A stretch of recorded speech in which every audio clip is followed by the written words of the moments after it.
Bismillahirrahmanirrahim. Assalamualaikum warahmatullahi wabarakatuh.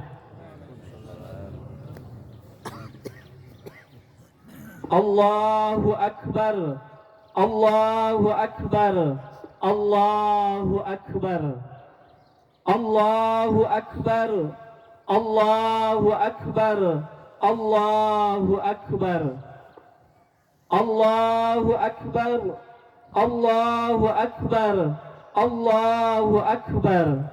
La ilaha illallah, Allahu Akbar, Allahu Akbar, walillahil hamd. Alhamdulillahil aliyyil azim, al-qawiyul karim, alladzi ja'ala lil muttaqina a'yada wa lil muhsinina mawasima khairan wa ziyada. Nahmaduhu hamdan yuafi ni'amahu wa yukafi mazidah. Wa nashhadu an la ilaha illallah wahdahu la syarikalah, syahadatan mukhlisin yarju rahmatan minhu wa yakhafu iqabahu. Wa nashhadu anna sayyidana wa nabiyyana Muhammadan abduhu wa rasuluh arsalahu rabbahu bil huda dinil haqq liyudhhirahu 'ala ad-din kullih sallallahu alaihi ali wa ashabihi wa man tabi'ahum bi ihsanin ila yaumiddin. Ma'asyiral muslimin rahimakumullah, usikum wa nafsi bittaqwallah faqad fazal muttaqun. A'udzu billahi minasy syaithanir rajim. Bismillahirrahmanirrahim. Ya ayyuhalladzina amanu taqullaha tuqatih wa la tamutunna illa wa antum muslimun. Hadirin sidang jamaah Idul Adha yang dimuliakan oleh Allah Subhanahu wa taala. Segala puji dan syukur kita ucapkan kehadirat Allah Subhanahu wa taala. Allah Tuhan semesta alam yang telah melimpahkan kepada kita selalu rahmat, nikmat, rezekinya, kesehatan yang Allah berikan kepada kita untuk kita bisa melaksanakan ibadah kepada Allah Subhanahu wa taala. Tidak ada hal yang bisa kita lakukan bentuk syukur kita kepada Allah Subhanahu wa taala, bentuk pujian kita kepada Allah Subhanahu wa taala, salah satunya adalah dengan beribadah kepada Allah Subhanahu wa taala. Di pagi hari yang penuh barakah ini, kita berkumpul melaksanakan salat Idul Adha. Baru saja kita melaksanakan rangkaian salat, mulai dari takbir, lanjut kepada ruku' dan juga sujud kepada Allah Subhanahu wa taala. Ini tidak lain dan tidak bukan adalah bentuk kepatuhan kita kepada syariat yang telah Allah tuntunkan kepada kita. Kita melantunkan takbir sebanyak-banyaknya umat muslim di atas dunia ini, di seluruh penjuru dunia. Mereka selalu mentakbirkan, mentahmidkan kepada Allah Subhanahu wa taala adalah bentuk rasa syukur yang telah Allah berikan kepada mereka. Ma'asyiral muslimin, sedang jamaah Id yang berbahagia, hari ini adalah momentum bagi kita untuk menghidupkan kembali semangat berkurban, bukan semata-mata menyembelih hewan kurban saja, melainkan sekaligus kita meniatkan untuk membunuh ego, hawa nafsu dan kepentingan pribadi kita, agar penghalang-penghalang yang selama ini menjadi penghalang bagi kita untuk bertakarrub kepada Allah Subhanahu wa taala, Allah bukakan dengan kita melaksanakan ibadah kurban.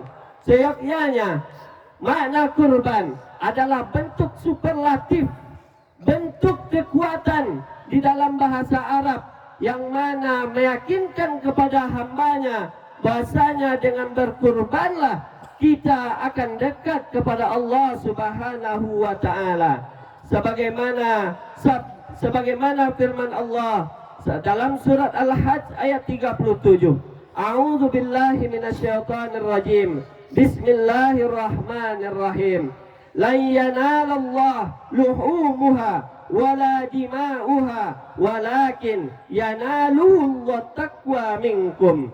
Daging-daging dan darah-darah itu sekali-kali tidak akan sampai kepada Allah Subhanahu wa taala, tetapi yang akan sampai kepada Allah adalah ketakwaan seseorang melewati ibadah kurbannya.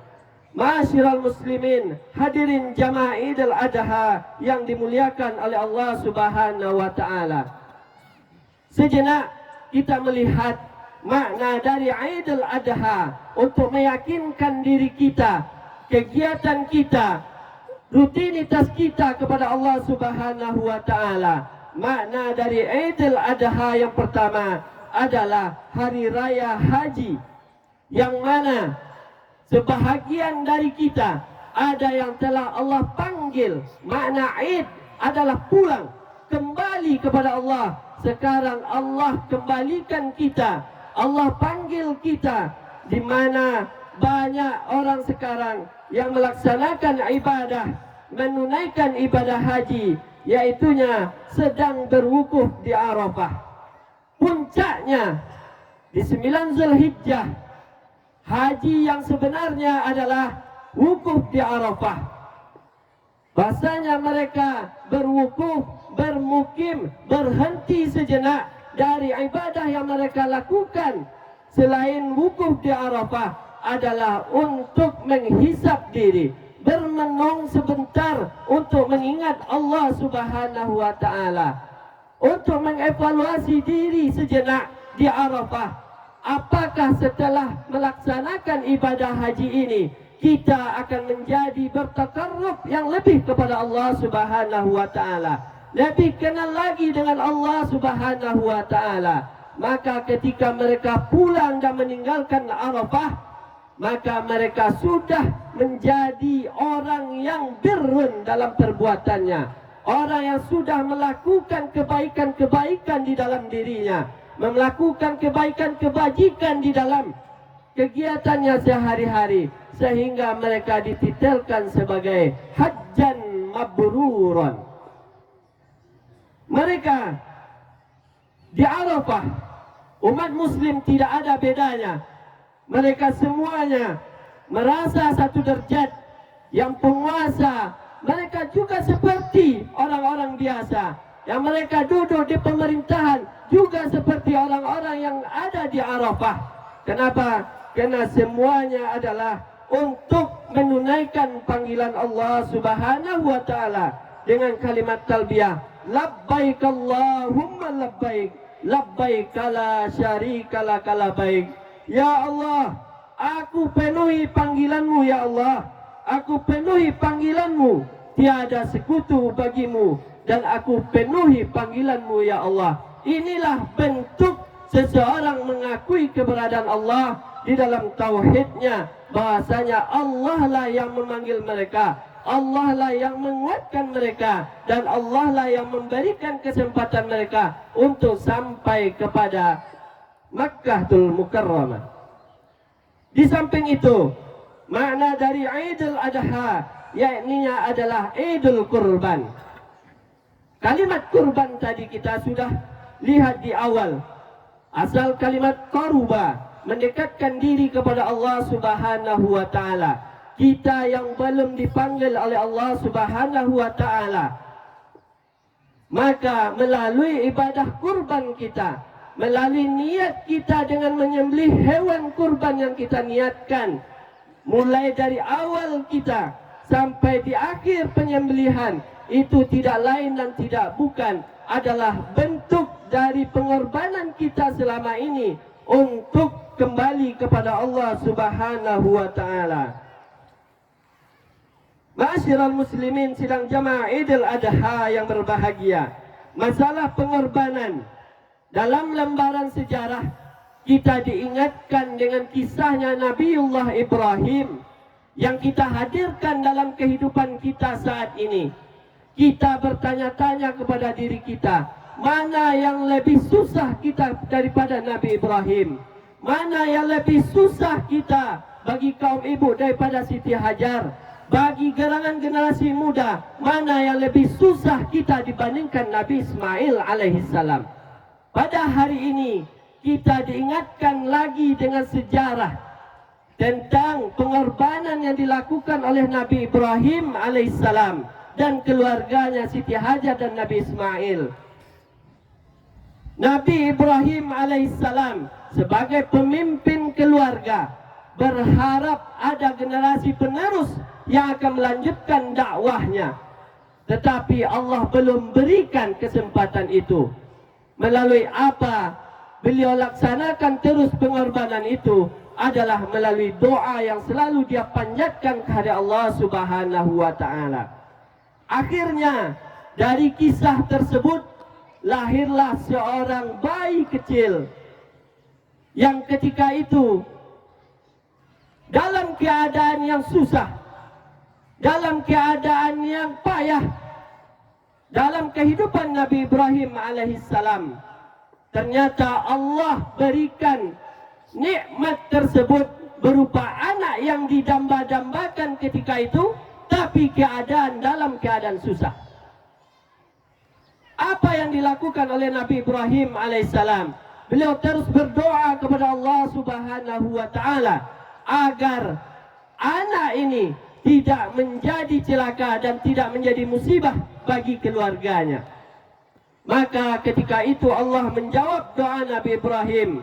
Beliau disuruh dan diperintahkan oleh Allah Subhanahu wa taala untuk berangkat dari negerinya. Tidak lain dan tidak kurang lebih dari 1600 km dari negaranya Palestina. Nabi Ibrahim maupun Siti Hajar disuruh untuk ke sebuah lembah yang gersang, lembah yang tandus, yang tidak ada pepohonan di dalamnya, yang susah untuk mencari kehidupan di dalamnya. Tetapi Nabiullah Ibrahim melakukan perintah Allah ini dengan ikhlas dan tawakal. Bahkan ketika doa-doa ini dijawab oleh Allah Subhanahu wa taala, apa yang dilaksanakan oleh Nabi Ibrahim? Ketika ditanya oleh seseorang, beliau sedang mengembala kambing-kambingnya, mengembala hewan ternaknya. Mereka bertanya, "Ya Ibrahim, siapakah yang punya ini?" Ini adalah punya Allah Subhanahu wa taala, dan semuanya akan kembali kepada Allah Subhanahu wa taala. Ini titipan Allah. Walaupun anakku yang diminta oleh Allah Subhanahu wa taala, maka karena ini adalah titipan Allah dan amanah Allah, maka akan kembali kepada Allah Subhanahu wa taala. Begitu tingginya ketaatan dan pengorbanan Nabi Ibrahim alaihissalam. Ternyata wahai hadirin, di dalam kitab Ibnu Katsir Al-Quranul Azim mengungkapkan bahwa pernyataan yang dilontarkan Nabi Ibrahim ini adalah dijawab oleh Allah Subhanahu wa taala sebagai ujian bagi Nabi Ibrahim alaihissalam. Tatkala Nabi Ismail, anak yang didamba-dambakan selama ini, baru berumur 7 tahun, baru enak memangkunya, baru enak mendidiknya. Tapi Allah memerintahkan di dalam surat As-Saffat ayat 102. A'udzu billahi minasyaitonir rajim. Falamma balagha ma'ahu sa'ya qala ya bunayya inni ara fil manam anni azbahuka. Ketika anak itu sudah sanggup untuk bersama-sama dengan Nabi Ibrahim alaihissalam, mungkin di dalam diri Nabi Ibrahim, anak ini sudah menjadi generasi penerus untuk dakwah-dakwahnya. Tetapi ketika itu Allah uji melalui mimpinya. Qala ya bunayya, Nabi Ibrahim berkata kepada anaknya, "Inni ara fil manam." Saya melihatmu di dalam mimpiku. "Anni azbahuka." Ketika itu aku menyembelih kamu. "Fanzur madza tara." Maka lihatlah, cernalah apa ini yang sebenarnya. Qala, Ismail berkata, "Ya abati fa'al ma tu'mar. Satajiduni insyaallah minas sabirin." Ketika itu Nabi Ismail alaihissalam mendengar apa yang dikatakan oleh Nabi Ibrahim, seraya berkata, "If'al ma tu'mar." Ya abati, ya ayahku, ayah kesayanganku, lakukanlah, bahwasanya sesungguhnya ini adalah perintah Allah Subhanahu wa taala. Satajiduni insyaallahu minas sabirin. Insyaallah engkau akan mendapatiku menjadi orang-orang yang selalu bersabar. Masyiral muslimin, sidang jamaah Idul Adha yang berbahagia, anak baru berumur 7 tahun sudah bisa melihat apa yang akan dan apa yang sudah disuruh oleh Allah Subhanahu wa taala. Walaupun itu dalam keadaan susah, walaupun itu dalam keadaan payah untuk menerimanya, tapi ini pelajaran bagi kita semuanya. Bagaimana seorang Nabi Ibrahim, bagaimana seorang Siti Hajar menjadi seorang ibu, mendidik Ismail alaihissalam berumur 7 tahun, tapi sudah bisa menentukan pilihan kalau itu adalah perintah Allah Subhanahu wa taala. Masyiral muslimin, sedang jemaah Idul Adha yang berbahagia, menyaksikan peristiwa penyembelihan ini, menyaksikan kisah Nabi Ibrahim, Siti Hajar, dan juga Nabi Ismail alaihissalam.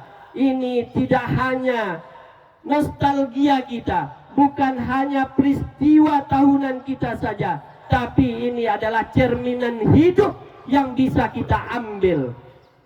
Hari ini Allah tidak meminta kita untuk menyembelih anak kita sendiri. Allah tidak meminta apa saja yang kita sayangi hari ini, tapi Allah menuntut kita untuk menyembelih, untuk membunuh ego-ego, hawa nafsu, dan juga kepentingan-kepentingan pribadi kita di tengah-tengah masyarakat, sehingga menjadi diri yang baik dan menjadi negeri yang aman di sisi Allah Subhanahu wa taala, sebagaimana firman Allah Subhanahu wa taala di dalam surat Al-Baqarah ayat 126. A'udzu billahi minasyaitonir rajim. Wa idh qala Ibrahimu rabbij'al hadza baladan amina warzuq ahlahu minat thamarati man amana minhum billah wal yaumil akhir. Dan ingatlah ketika Nabi Ibrahim berdoa, "Ya Tuhanku, jadikanlah negeri ini negeri yang aman sentosa. Jadikanlah dan berikanlah rezeki dari buah-buahan kepada penduduk yang beriman di antara mereka kepada Allah dan hari akhir." Masyiral muslimin, sedang jamaah Idul Adha yang berbahagia, dari ayat ini kita dapat mengambil beberapa ibrah yang mendapatkan menjadi nasihat bagi diri kita sendiri, menjadi iktibar dalam kehidupan kita. Yang pertama, kita menginginkan negeri ini adalah negeri yang aman dari segala bencana dan musibah.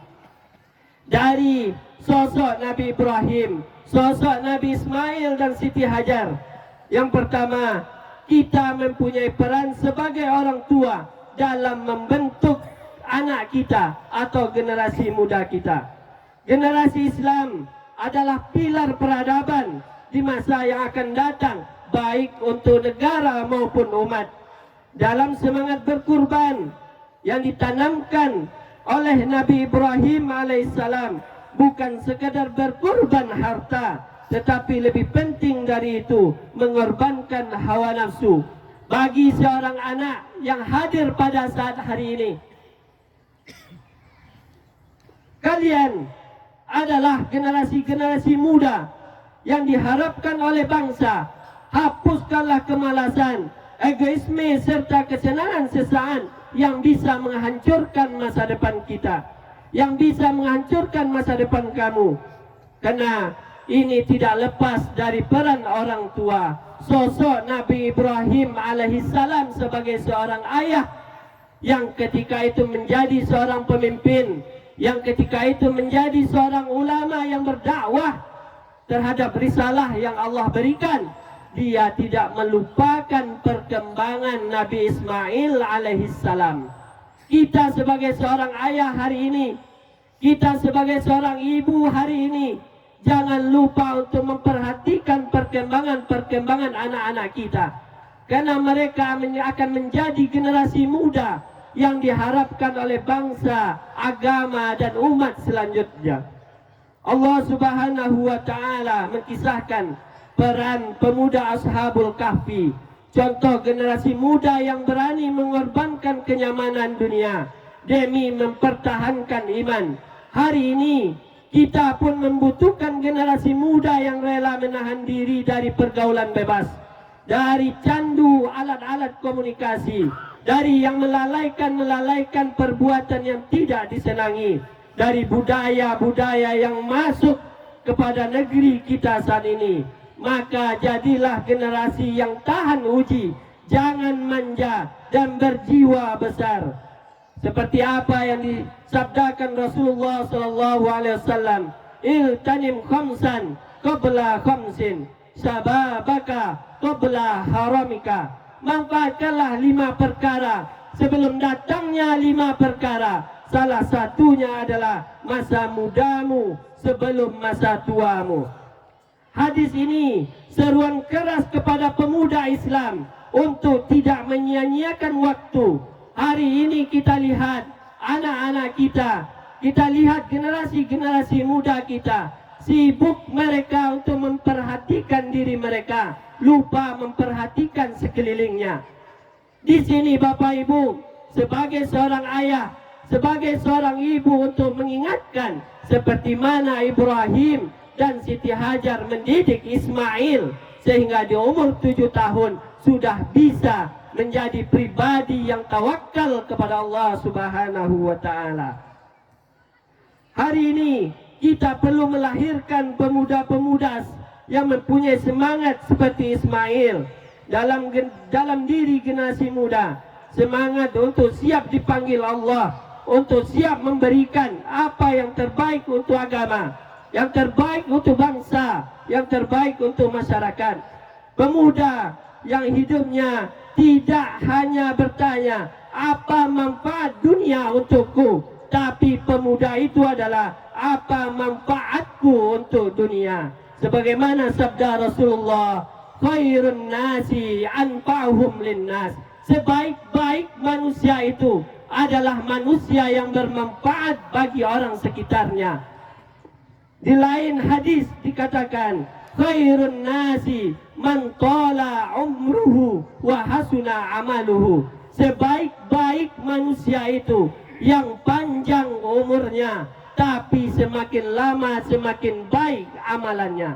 Inilah yang kita harapkan dari pemuda, generasi muda yang mempunyai semangat seperti Nabi Ismail alaihissalam. Ketika Nabi Ismail melihat Ibrahim diperintahkan oleh Allah Subhanahu wa Ta'ala untuk meninggikan Ka'bah, Nabi Ismail tanpa disuruh, beliau mengangkat batu-batu untuk membantu ayahnya. Sehingga sekarang kita lihat di kota Makkah itu, kita melihat di samping Ka'bah ada yang namakan Hijir Ismail. Itu adalah bentuk perbuatan anak yang dibentuk oleh ayahnya, yang dibentuk oleh ibunya. Sejak masa-masa kecilnya dia mempunyai rasa, dia mempunyai karsa yang besar terhadap apa yang ada di sekitarnya. Ma'asyiral muslimin, sidang jamaah Idul Adha yang berbahagia. Yang kedua, sosok Nabi Ibrahim adalah sosok pemimpin. Pemimpin tidak lepas dari amanah. Pemimpin itu sendiri adalah orang-orang yang bisa memegang amanah. baik di lembaga pemerintahan, baik di lembaga pendidikan, maupun di lembaga kemasyarakatan yang lainnya.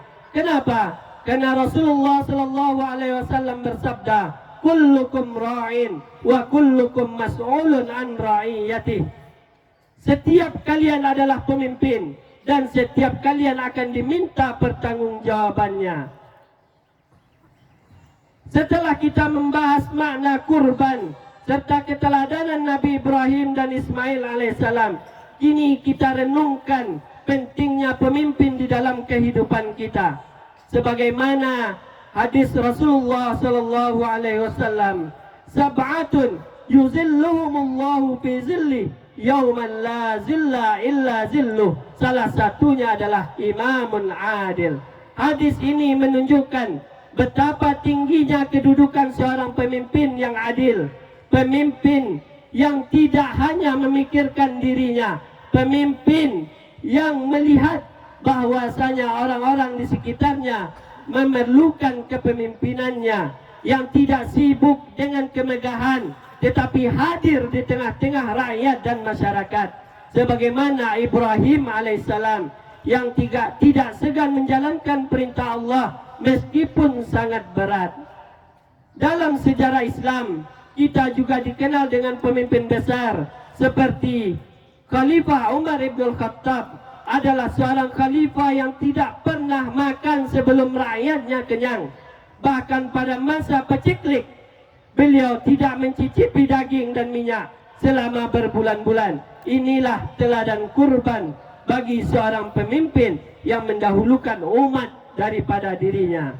Maka pada saatnya nanti ketika kita dihadapkan kepada seorang pemimpin, maka kita akan melihat sosok-sosok pemimpin yang berkurban untuk masyarakatnya, bukan berkurban untuk mementingkan kepentingan pribadinya. Ma'asyiral muslimin, sedang jamaah Idul Adha yang berbahagia, akhirnya marilah sama-sama kita merenung sebentar untuk melihat kembali, mengevaluasi diri kita kembali, menjadi seorang pemimpin di dalam keluarga kita, menjadi seorang mudarris di dalam diri kita, menjadi seorang mudir di dalam keluarga kita, bahkan menjadi seorang pemimpin di dalam masyarakat kita. Apa yang sudah bisa kita perbuat untuk anak-anak kita? Apa yang sudah kita bisa perbuat untuk generasi muda kita? Apa yang bisa sudah kita laksanakan untuk masyarakat kita? Sehingga ketauladanan Nabi Ibrahim sebagai seorang ulama, sebagai seorang yang alim, sekaligus menjadi kepala keluarga, sekaligus menjadi seorang ayah bagi Nabi Ismail, itu bisa terwujud di dalam kehidupan sehari-hari. Maka kita berharap kepada Allah Subhanahu wa taala agar kita selalu dituntun oleh Allah untuk menjadi pribadi-pribadi mendekati Nabi Ibrahim alaihissalam. Bagi ibu-ibu kami, mendekati pribadi Siti Hajar yang berusaha untuk anak-anaknya, bukan meninggalkan anaknya, bukan hanya bisa marah kepada anaknya, tapi juga bisa melihat perkembangan dari anak-anaknya sehingga menjadi seorang pribadi seperti Ismail alaihissalam. Ma'asyiral muslimin, sidang jamaah Idul Adha yang berbahagia, akhir dari khutbah ini, marilah sama-sama kita meminta kepada Allah Subhanahu wa taala melalui doa kita, melalui permintaan kita ini, mudah-mudahan Allah lembutkan hati kita, Allah lembutkan hati kita, dan Allah bukakan hati kita untuk bisa menerima hidayah dari Allah Subhanahu wa taala dalam mengarungi kehidupan ini. Alhamdulillah, hamdan syakirin, hamdan na'imin, hamdan mustaghfirin, hamdan yu'afi ni'amahu wa yukafi mazidah. Ya Rabbana, lakal hamdu kama yanbaghi li jalali wajhikal karim azimi sultanik.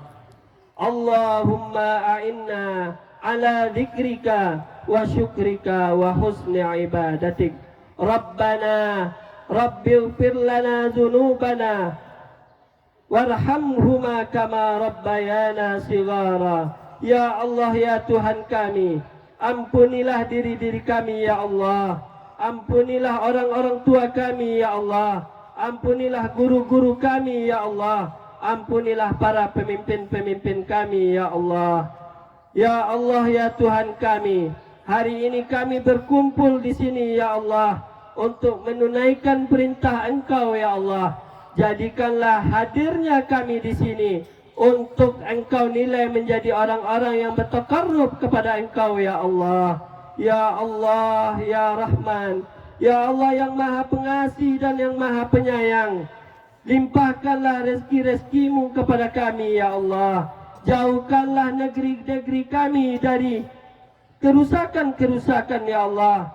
Jauhkanlah negeri kami dari cobaan-cobaanmu ya Allah.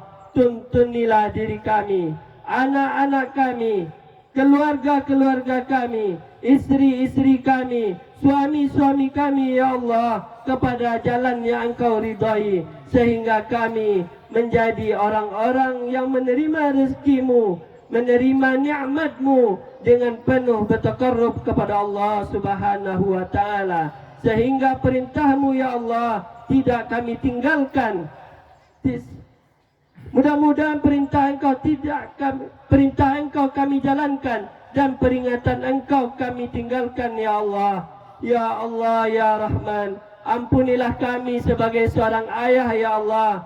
Kalau kami lalai hari ini diakibatkan oleh anak-anak kami dan istri-istri kami ya Allah. Ampunilah kami sebagai seorang istri ya Allah. Kalau seandainya kelalaian kami beribadah kepada Engkau diakibatkan oleh anak-anak kami dan suami-suami kami ya Allah. Ya Allah, ya Tuhan kami, ampunilah kami sebagai seorang anak ya Allah. Kalau seandainya kelalaian kami disibukkan oleh orang tua kami ya Allah. Ya Allah, ya Tuhan kami, bimbinglah kami kepada siratal mustaqim.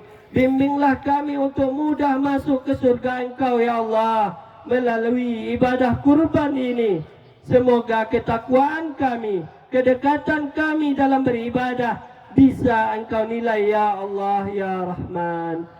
Ya Allah, janganlah sampai kami bubar dari tempat ini Engkau belum mengampuni dosa-dosa kami ya Allah. Jangan sampai ketika kami keluar dari tempat ini Engkau belum memudahkan urusan-urusan kami ya Allah. Sesungguhnya urusan ini bisa melalaikan ibadah kami kepada Engkau ya Allah, ya Rahman, ya Rahim. Rabbana atina fid dunya hasanah wa fil akhirati hasanah wa qina adzabannar. Ya Allah, selamatkanlah kami, selamatkanlah keluarga kami, selamatkanlah anak dan cucu dan kemenakan kami dari api neraka ya Allah. Selamatkanlah kami, hidup kami, selamatkanlah mati kami menjadi mati yang husnul khatimah. Kalau hari ini Engkau takdirkan kami ya Allah agar kami menjadi pribadi yang lebih baik, jadikanlah pribadi ini bertahan di dalam hidup kami ya Allah. Dan seandainya jikalau hari ini Engkau takdirkan kami yang hadir hari ini, yang beribadah haji hari ini adalah hari terakhir kami untuk berhamba kepadamu ya Allah, maka jadikanlah akhir dari hidup kami adalah hidup yang husnul khatimah. Subhana rabbika rabbil izzati amma yasifun, wa salamun alal mursalin, walhamdulillahi rabbil alamin. Salam.